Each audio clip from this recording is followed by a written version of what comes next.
Bonjour. Donc aujourd'hui je vais vous présenter ma vie pratique avec une sarbacane à air comprimé.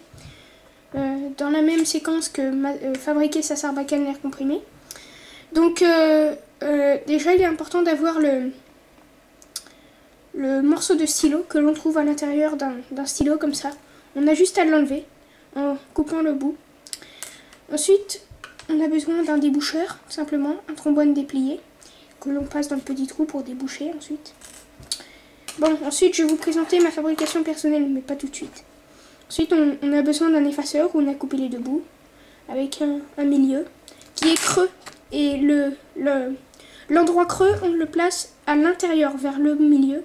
Et l'endroit non creux, on le place à l'extérieur. Creux, vers ici, non creux. Ensuite, un pinceau qui puisse rentrer dans l'effaceur. Des boulettes de papier, enfin des munitions de papier. Et bien sûr, ce qui permet de tirer en les plaçant dans comme ceci. Sauf que moi, je vais passer à ma fabrication personnelle. Le bruyant,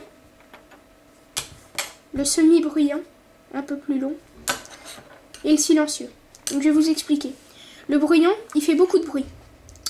Alors, il tire un peu plus fort que les deux autres. Par contre, il vise un peu plus mal. Simplement parce qu'il n'y a pas assez de longueur.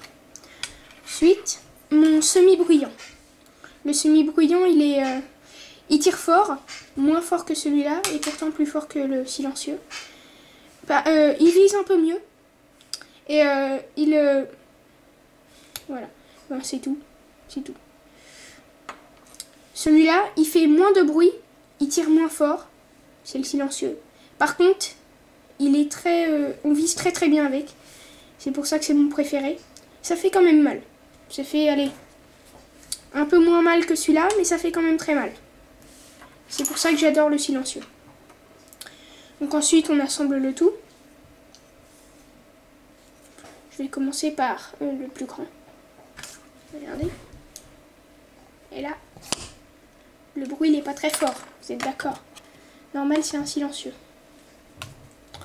Ensuite, on va tirer avec le semi-bruyant. Je les ai nommés comme ça parce que c'est mes inventions. On va entendre un bruit un peu plus puissant. Et voilà. Ensuite, on vise. Ah, pas de chance, il est coincé.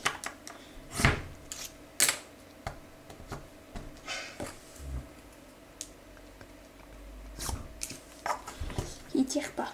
Il va falloir que je le décoince. Il faut que je prépare une autre boulette.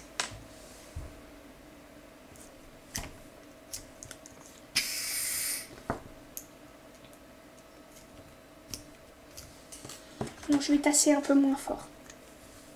Parce que pour l'enlever, c'est pas très facile. Ensuite, je la mets. Je vise.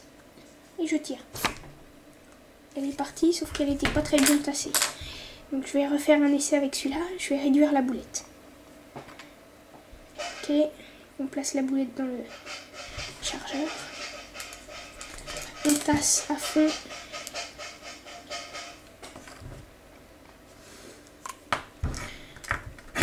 On replace le milieu du machin. On est prêt. On vise. On tire. Un peu plus de puissance malgré qu'il est plus silencieux. Il est un peu moins silencieux. Et celui-là. Il devrait péter si je tire bien.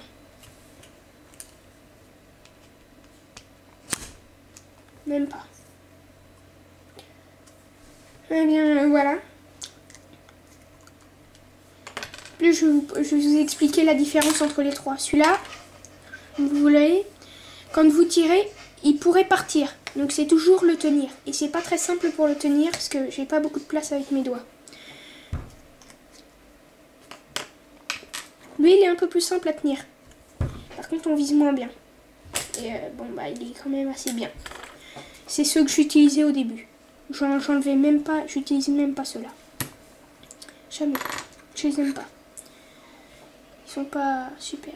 Ceux-là, c'est ceux que je préfère. C'est c'est ceux qui se tiennent le mieux, ceux qui visent le mieux. Enfin, voilà. Par contre, c'est ceux qui tirent le moins fort. Mais bon, ça fait quand même très mal, alors c'est mes préférés. Ensuite, je voudrais dire merci à tous ceux qui m'ont aidé à fabriquer des objets comme ça pour les sarbacanes et tout. Donc merci à mon petit frère et merci à mon voisin. Et bon tir.